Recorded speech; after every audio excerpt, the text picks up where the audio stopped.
अनजान में ही यात्रा है। रोज रोज पुराने को छोड़ना है, रोज रोज नए में गति करनी है। जैसे रोज नया सूरज उगता सुबह, रोज नए फूल खिलते सुबह, ऐसे ही तुम्हारे जीवन में भी रोज नई रोशनी चाहिए, नए फूल चाहिए। किताबों में दबे हुए मुर्दा फूलों को लेकर मत बैठे रहो।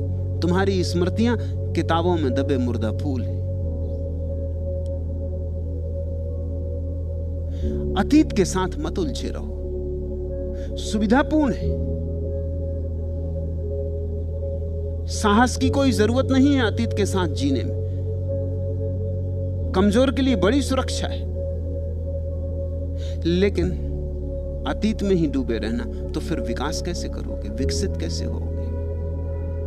नया पुकारता है रोज रोज। परमात्मा नित्य नया है, नित्य नूतन है। जो नए में उतर सकता है वही परमात्मा को जान सकता है। पुराने के प्रति रोज मरना है और नए के प्रति रोज जन्मना है। और ये समय की धारा जो जा रही है तुम्हारे पास से फिर नहीं लौट के आएगी। एक क्षण भी खोना मत। अतीत के साथ, पुराने के साथ गंवाया गया हर क्षण व्यर्थ गया।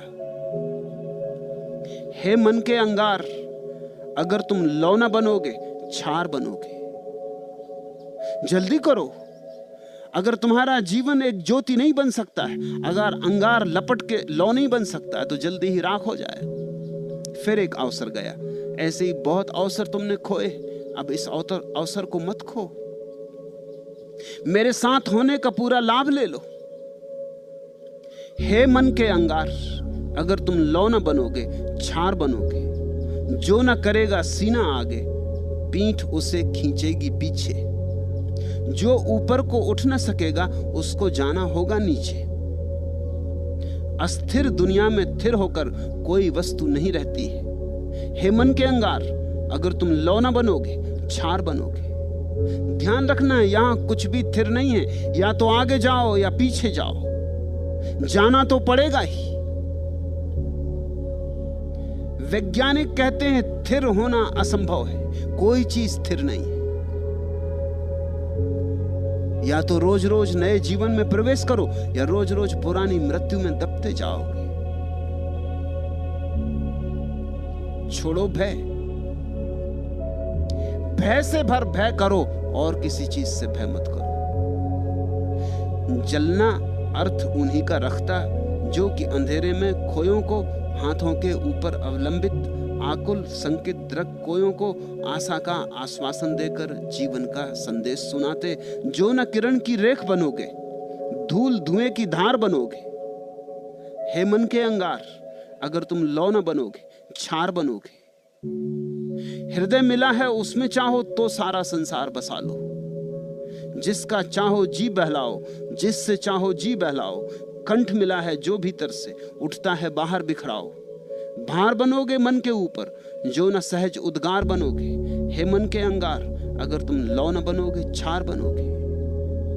राख हुआ जाता है जीवन, प्रतिपल राख की परत पर परत जमी जाती। अंगार को लपटने दो, अंगार को लौ बनने दो। नए का भय क्या, नया तो जीवन है। नए का भय क्या, नया तो परमात्मा है। लेकिन बहुत लोग राख होने में सुविधा पाते। बहुत लोग मरने के पहले मर जाते। बहुत लोग ऐसे जीते हैं जैसे कब्र में हो। खोलो द्वार दरवाजे मन के। परमात्मा रोज दस्तक देता है, उसकी दस्तक सुनो। नए के साथ जाने में ही तुम्हारा विकास है। नए के साथ ही तुम आकाश में उड़ सकोगे। भूलें होंगी और वही कारण है डर का। हर एक आदमी को यह समझाया गया है बचपन से, भूले मत करना। उसके कारण भय पैदा हो गया कहीं भूल ना हो जाए। पुराने काम में भूल नहीं होती क्योंकि जाना माना है। वही वही तुम करते रहते हो, करते ही रहे हो, वही वही करते रहते हो, भूल नहीं होती। एक बात तय होती कि भूल नहीं होती, मगर सबसे बड़ी भूल हो गई कि तुम मुर्दा हो गए, तुम जिंदा ना रहे। मैं तुमसे कहता हूं, भूलों से बैर मत खाओ। भूलें करने वाले ही जीवन में कुछ सीख पाते। एक ही बात याद रहे, वही भूल बार बार ना हो। नई भूल रोज करो,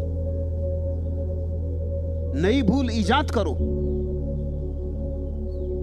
जाग के भूल करो, ताकि भूल से कुछ सीख लो और भूल का कुछ परिणाम हो जाए। भूल तो पीछे छूट जाएगी, लेकिन भूल से सीखी जो बात तुमने, उसकी सुगंध तुम्हारे साथ सदा रह जाएगी। भूलें करके ही तो आदमी सीखता है। परसों एक जर्मन सन्यासी ने मुझसे पूछा, ईसाइयों की कहानी है। एक बाप के दो बेटे थे। दोनों बेटे आपस में बड़े विपरीत थे। बड़ा बेटा तो बड़ा पुरातनपंथी, रूढ़ग्रस्त। छोटा बेटा बड़ा बगावती, विद्रोही। दोनों में बनती भी नहीं थी। बड़ा बेटा तो लीक लीक चलता, लकीर लकीर चलता, लक्ष्मण रेखा के बाहर कभी ना जाता। छोटा बेटा लक्ष्मण रेखा के भीतर ही ना आता, वो बाहर ही बाहर जाता। आखिर झगड़ा इतना बढ़ गया कि बूढ़े बाप ने उन दोनों को अलग कर दिया। संपत्ति बांट दी गई। छोटा बेटा अपनी संपत्ति लेकर शहर चला गया। छोटे गांव में क्या संपत्ति का करोगे, सुविधा नहीं। चला गया होगा उन दिनों की बंबई, उन दिनों का कलकत्ता। खूब लुटाया, जुआ खेला, शराब पी, वैश्यागमन किया, सब तरह के पाप किए, सब तरह की भूलें की। जल्दी ही भिखारी हो गया। बड़ा बेटा खेत पर काम करता रहा, गायों की देखभाल करता रहा, संपत्ति बढ़ाता रहा। 10 साल में बड़े बेटे ने तो संपत्ति कोई 5 गुनी कर ली। छोटा बेटा बिल्कुल भिखारी हो गया, भीख मांगने लगा। एक दिन रास्ते पर भीख मांगते मांगते उसे याद आया, एक द्वार के सामने खड़ा था। संयोग की बात कि उस मकान का द्वार ठीक वैसा था जैसे उसके बाप के मकान का द्वार। उसे याद आया कि हद हो गई, मैं भीख मांग रहा हूं। मेरे घर सैकड़ों नौकर हैं। यदि मैं जाऊं तो मेरे पिता मुझे अब भी माफ कर सकेंगे, मुझे उनके प्रेम का भरोसा है। और अब मैं ये नहीं चाहता कि मुझे बेटे की तरह स्वीकार करें, वो हक तो मैंने गंवा दिया, अब मैं उसका पात्र नहीं। लेकिन एक नौकर की तरह तो स्वीकार कर ही सकते हैं। जहां और सैकड़ों नौकर हैं, मैं भी एक पड़ा रहूंगा, नौकरी करता रहूंगा, गांवों को चरा लाऊंगा कि खेत पर बीज बो दूंगा या फसल काट लाऊंगा या जो भी होगा। इस भीख मांगने से तो बेहतर होगा अपने पिता के घर तो रहूंगा। वो उसी दिन लौटा अपने गांव। खबर पहुंच गई उसके लौटने की। रोज रोज खबरें पहुंचती थी। पिता पूछता था, क्या हो रहा है, क्या हो रहा है, कहां तक बात पहुंची, कहां तक बात बिगड़ी कि बनी। अब तक दुखद समाचार ही आए थे। आज समाचार आया कि बेटा आ रहा है। बाप ने बड़ा उत्सव किया, सारे गांव को भोज पर निमंत्रण दिया, बैंड बाजे बजवाए, फूल लगवाए, दिए जलवाए, दीपमाला, सबसे कीमती और महंगी शराब तल घरों से निकाली।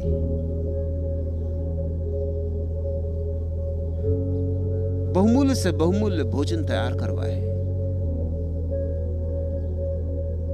बड़ा बेटा तो खेत में काम कर रहा था, उसे कुछ पता नहीं था। दिन भर की धूप दोपहरी में काम करके जब वो लौट रहा था तो रास्ते पर गांव में उसे किसी ने कहा कि हद हो गई, अन्याय की भी एक सीमा होती। तुम्हारे बाप ने बहुत अन्याय किया तुम्हारे साथ। तुम इसके पास रहे, इसकी सेवा की, इसकी आज्ञा का पालन किया। तुम्हारे लिए कभी बैंड बाजे न बजे, और तुम्हारे लिए कभी गांव को भोज न दिया गया, और तुम्हारे लिए कभी शराब की कीमती बोतलें न निकाली गई। आज तुम्हारा छोटा भाई, वो सुपूत वापस लौट रहा है। उसके स्वागत में ये सारा आयोजन हो रहा, तुझे कुछ पता है? बेटे ने सुना तो उसकी छाती धक से हो गई। उसने कहा, ये अन्याय। आज तक मैंने कभी पिता की किसी बात का विरोध नहीं किया, लेकिन आज बर्दाश्त मैं भी ना कर सकूंगा। वो आया बड़े क्रोध में, अपने बाप से बोला कि क्या हो रहा है, मेरे लिए कभी स्वागत नहीं। बाप ने कहा, तू तो मेरे पास है, लेकिन जो भटक गया था वो वापस लौट रहा है। तूने कभी कोई भूल ही नहीं की। लेकिन जिसने बहुत भूलें की, वो भूलों से जाग गया, वापस लौट रहा है। इसलिए उसका स्वागत जरूरी है। जर्मन सन्यासिन ने मुझसे पूछा, वो एक ईसाई पादरी की पत्नी है, वो भी मेरे सन्यासी। उसने पूछा कि मेरे मन में सदा ये सवाल उठता है कि बड़े बेटे के संबंध में क्या। छोटे बेटे का स्वागत हो रहा है तो ठीक है, मगर बड़े बेटे के संबंध में क्या? मैंने उससे कहा, बड़ा बेटा सिर्फ कहानी को पूरा करने के लिए, बड़े बेटे का जन्म ही नहीं हुआ। क्योंकि जिसने भूले नहीं की, उसने कुछ सीखा ही नहीं। जो कभी दूर नहीं गया, वो पास भी नहीं आ सकता। बड़ा बेटा पास है, मगर पास नहीं आ सकता क्योंकि दूर ही नहीं गया। ये जीसस की कहानी बड़ी प्यारी है। ये कह रही, भूल करो, डरो मत, क्योंकि भूल से ही तो सीखोगे। भूल जब सूल बन के चुभेगी, तभी तो तुम जागोगे। और हर भूल कुछ सिखा जाएगी। उसी भूल को दोहराना मत। दोहराने में क्या सार है? फिर भूल को ही दोहराने में लकीर के फकीर मत हो जाना। जो आदमी रोज रोज नित्य भूलें करता जाए और साहस पूर्वक करता जाए और हर भूल से कुछ सीखता जाए, उसकी संपदा विकसित होने लगती। वही व्यक्ति किसी दिन प्रज्ञा को उपलब्ध होता है। उसी व्यक्ति के जीवन में बुद्धिमत्ता के मेघ घिरते, उसी के जीवन में ज्ञान की वर्षा होती। एक तो ज्ञान है जो किताबों से मिलता है, वो कचरा है, और एक ज्ञान है जो जीवन से मिलता है, वही बहुमूल्य है।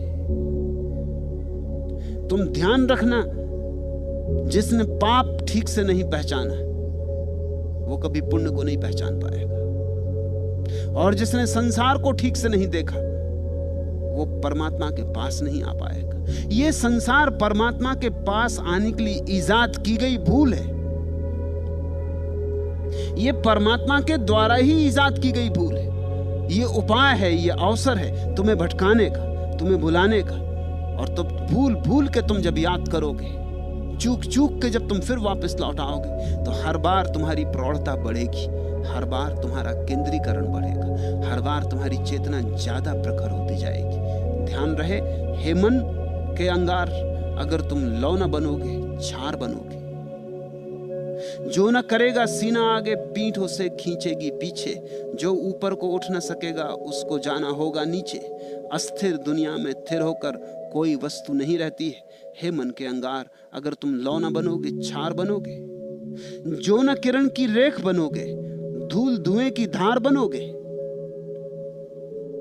भार बनोगे मन के ऊपर, जो न सफल उद्गार बनोगे। हे मन के अंगार, अगर तुम लौ न बनोगे, छार बनोगे।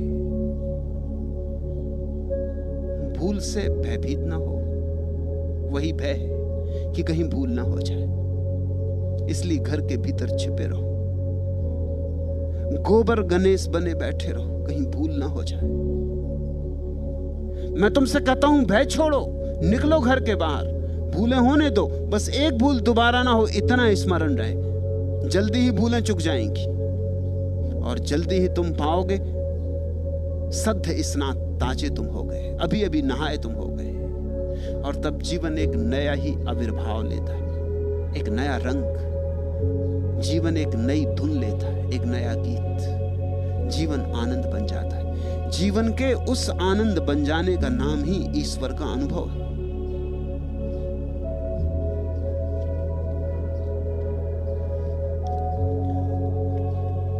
भूल और भूल और भूल, सूल और सूल और सूल, और सब तरह से चुभा हुआ आदमी, और सब तरफ से चेष्टा करके हार गया आदमी, सब तरफ से अपने अहंकार को सिद्ध करने की यात्रा में चला आदमी और सिद्ध नहीं कर पाया, विफल हो गया। ही समर्पण करने में समर्थ हो पाता है। समर्पण कमजोर की बात नहीं है, गोबर गणेश की बात नहीं है। समर्पण घर में ही जो बैठा रहा उसकी बात नहीं है। समर्पण उसकी बात है जिसने जीवन को जाना, सब तरह से जाना, सब तरह से लड़ा, संघर्ष किया, सब तरह से जूझा, युद्ध किया और हारा। और एक दिन पाया हार हार कर कि जीतने की चेष्टा में हार है, तो अब हार का भी प्रयोग करके देख लो। अब अपने से हार जाऊं और तभी जीत फलित होती। एक तरफ साने खुदी मानिए इजहार भी है, जब्ते गम दिल की नजाकत पे मगर बार भी है, लुत्फ दोनों से उठाते हैं उठाने वाले। जिंदगी निकहते गुल भी है, खल से खार भी है, फूल भी है और कांटा भी। जिंदगी निकहते गुल भी, खल से खार भी है, लुत्फ दोनों से उठाते हैं उठाने वाले। लेकिन जो जानता है वो दोनों से ही रस ले लेता, दोनों का ही मजा ले लेता, दोनों का स्वाद ले लेता है। एक तरफ साने खुदी माने इजहार भी है, जब्ते गम दिल की नजाकत पे मगर बार भी है, लुत्फ दोनों से उठाते हैं उठाने वाले। जिंदगी निकहते गुल भी, खल से खार भी है, मुनहसिर हौसलिए दिल पे साबुत कदमी, जादे शौक तो आसान भी है, दुश्वार भी है। खुद को खोया है तो पाई है मोहब्बत तेरी, जिंदगी में यह मेरी जीत भी है हार भी। जीवन का परम विरोधाभास यही है कि वहां जो जीतने की चेष्टा करता है, करते करते हार जाता है। सब महत्वाकांक्षाएं विचलित हो जाती, सब आशाएं एक न एक दिन राख होके गिर पड़ती। उस दिन एक नया प्रयोग जीवन में उठता है। अब हार के देख लूं, अब स्वेच्छा से हार के देख लूं, वही समर्पण है और उसी हार में जीत है।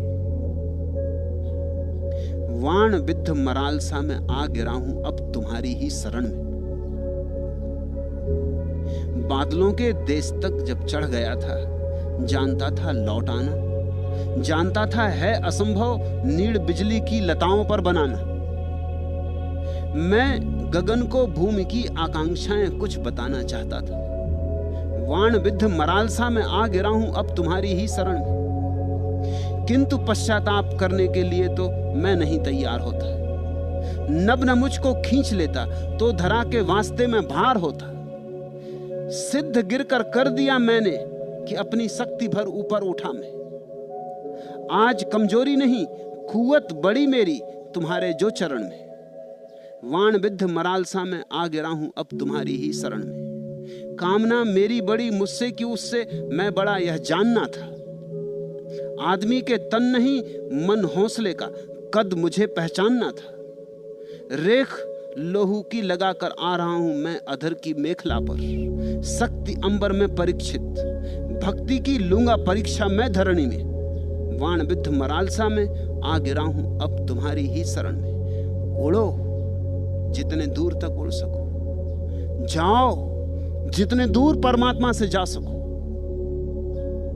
एक दिन गिरोगे। वाण विद्ध मरालसा में आ गिरा हूं अब तुम्हारी ही शरण में। और तब गिरने का मजा और। जो गया ही नहीं उसके गिरने में बल नहीं होता, जो लड़ा ही नहीं उसकी हार में जीवन नहीं होता। जो पास ही बैठा रहा वो पास हो ही नहीं सकता। पास होने के लिए दूर जाना अनिवार्य है। बाण विद्ध मरालसा में आ गिरा हूं अब तुम्हारी ही शरण में। बादलों के देश तक जब चढ़ गया था, जानता था लौट आना, जानता था है असंभव नीड़ बिजली की लताओं पर बनाना। साफ है कि इस जगत में कोई घर नहीं बना सकता, और साफ है कि बिजली की लताओं पर नीड़ बनाने कोई जाएगा तो हारेगा। बादलों के देश तक जब चढ़ गया था, जानता था लौट आना, लौटना भी पता था, लेकिन तब तक क्या लौटना जब तक आगे जाने की सुविधा हो। लौटना तो तभी सार्थक होता है जब आगे जाने का उपाय ही ना रहा। आखिरी सीमा तक अहंकार जाता है तो ही टूटता है, गिरता है, समर्पित होता है। जानता था है असंभव नीड़ बिजली की लताओं पर बनाना। कौन नहीं जानता। पानी पर रेखाएं खींच रहे हैं, कागज की नावें तैरा रहे हैं, लेकिन तैराना जरूरी है। वे नावें डूबे तो हमें अनुभव हो, वे लकीरें मिटे तो हमें पता चले।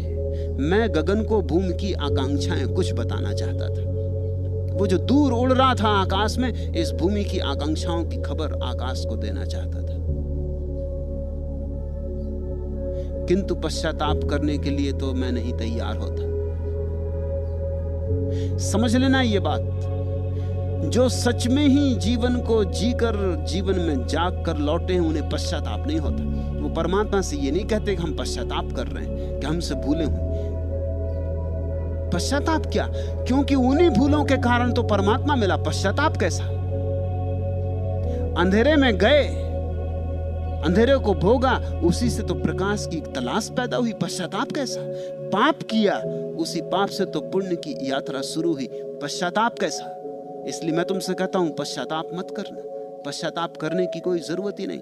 पश्चाताप का तो मतलब होता हमने कोई भूल की थी, नहीं करनी थी, ऐसी कोई बात की थी। ऐसी कोई बात ही नहीं है जो नहीं करनी, सारी बात कर लेनी। कर लेने से ही बोध है, बोध से मुक्ति है। पश्चाताप ना समझ करते। समझदार जीवन को जीते हैं और जानते हैं कि जीवन परमात्मा ने दिया है, उसके पीछे राज है, ये पाठशाला है। किंतु पश्चाताप करने के लिए तो मैं नहीं तैयार होता। नब न मुझको खींच लेता तो धरा के वास्ते में भार होता। वो जो आकाश ने खींच लिया था, उसी ने मुझे पहली बार धरा पर आने की सुविधा दी। अब मैं भार नहीं हूं। नब न मुझको खींच लेता तो धरा के वास्ते में भार होता। सिद्ध गिरकर कर दिया मैंने कि अपनी शक्ति भर ऊपर उठा मैं। आज कमजोरी नहीं, कुवत बड़ी मेरी तुम्हारे जो चरण में। ये कमजोरी के कारण नहीं गिरा हूं, जितनी शक्ति थी उतना तो मैं उठा था आकाश में। शक्ति चुक गई, सीमा आ गई। अब जो गिरा हूं, कमजोरी के कारण नहीं गिरा हूं, शक्ति की उड़ान के कारण ही गिरा हूं। ये जो मेरी समर्पण की दशा है, ये अहंकार की अंतिम निष्पत्ति, यह परम विरोधाभास है। जो इसे समझ लेता है, उसे जीवन में समझने को कुछ भी नहीं रह जाता। वाण विद्ध मरालसा में आ गिरा हूं अब तुम्हारी ही शरण में। कामना मेरी बड़ी मुझसे कि उससे मैं बड़ा, यह जानना था, यह जानना ही पड़ेगा। पश्चिम का एक बहुत बड़ा धनी एंड्रू कार्नेगी मरा, तो उसके एक मित्र ने पूछा कि तुम्हें कौन सी चीज कमाने में लगाई रही, इतना तुमने कमाया?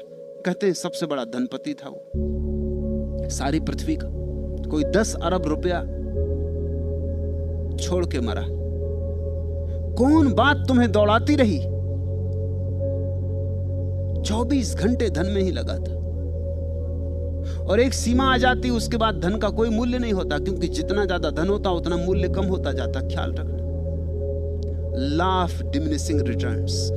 मनोवैज्ञानिक भी उसे स्वीकार करते हैं, अर्थशास्त्र के नियम को।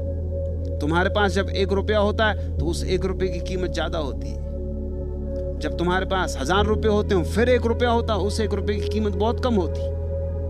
फिर तुम्हारे पास 10 लाख रुपए हो और 1 रुपया होता, उसकी कीमत ना के बराबर होती। तुम्हारे पास 10 अरब रुपए, 1 रुपए की क्या कीमत? ये वही रुपया है, लेकिन एक आदमी के पास 1 ही रुपया है, उसके पास बड़ी कीमत, ये उसका सर्वस्व है। एक सीमा आ जाती जब रुपए का मूल्य समाप्त हो जाता है। वो सीमा कभी की आ गई और गई, और एंड्रू कार्नेगी कमाने में लगा ही रहा। पूछा किसी ने, कौन सी चीज तुम्हें दौड़ाती रही? उसने कहा, मैं ये जानना चाहता था कि मेरी कामना हारती है कि मैं हारता हूं। अभी तक मेरी कामना नहीं हारी, और मैं उसके पहले हारने को तैयार नहीं। फिर लौटूंगा, फिर कमाऊंगा। कामना मेरी बड़ी, मुझसे कि उससे मैं बड़ा, यह जानना था। आदमी के तन नहीं, मन हौसले का कद मुझे पहचानना था। रेख लोहू की लगा कर आ रहा हूं मैं अधर की मेखला पर। शक्ति अंबर में परीक्षित। मैंने अपनी शक्ति, अपने संकल्प की परीक्षा तो आकाश में कर ली। शक्ति अंबर में परीक्षित। भक्ति की लूंगा परीक्षा मैं धरणी में। अब भक्ति की परीक्षा होगी। शक्ति की परीक्षा के बाद ही भक्ति की परीक्षा है।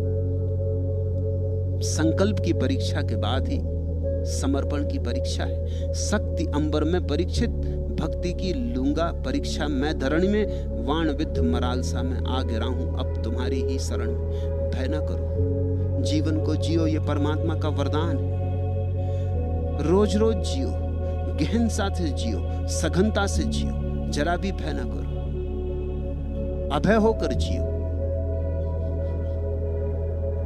भूलें करो, खूब करो, बस वही वही भूलें बार बार मत करो। और जल्दी ही वो घड़ी आ जाएगी, सब भूलें चुक जाएंगी। भूलों की सीमा है, और जिस दिन सब भूलें चुक जाती उस दिन तुम लौटोगे। परमात्मा भी तुम्हारे लिए उस दिन दीपमालाएं सजाता है। परमात्मा भी उस दिन तुम्हारे लिए फूल के हार तैयार करता है। उस दिन परमात्मा के द्वार पर तुम्हारा स्वागत है, मगर जाना तो होगा दूर। दूर जो गया वही पास आ सकता है। आज इतना है।